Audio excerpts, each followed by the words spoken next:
If you want to animate smoother in Krita, learning onion skin is one of the most useful things you can do. Onion skin lets you see your previous and next frames faintly while you draw, so you can line up motion, improve timing, and create cleaner animation with much less guesswork.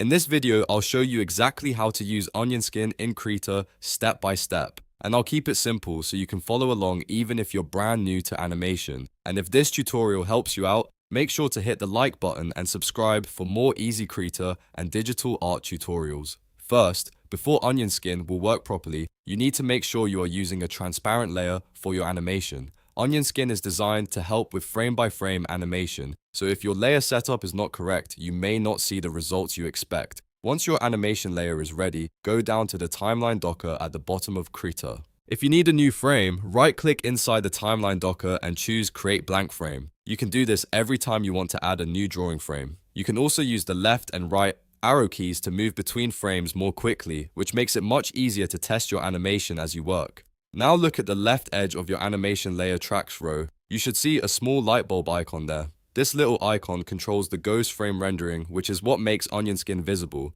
Click the light bulb icon once to turn it on. As soon as you activate it, Krita will start showing your onion skin preview so you can compare the frame you're working on with the frames around it. If you want more detailed control, select onion skin to pin the dedicated configuration window to your workspace. This gives you access to the settings panel where you can fine-tune exactly how your ghost frames appear. In the onion skin docker, look for the central number 0 bar graph. That number 0 represents your current frame, so this is the reference point for everything else. To show your past frames, click the numbered columns to the left, like -1 and -2. These control how many previous frames you can see behind your current drawing. If you want to preview future movement as well, click the numbered columns to the right, like +1 and +2. These turn on the visibility of the upcoming frames, which is especially helpful when you are planning motion or checking spacing. Once the frames are visible, you can drag the vertical bars up or down to adjust how transparent or opaque the ghost frames appear.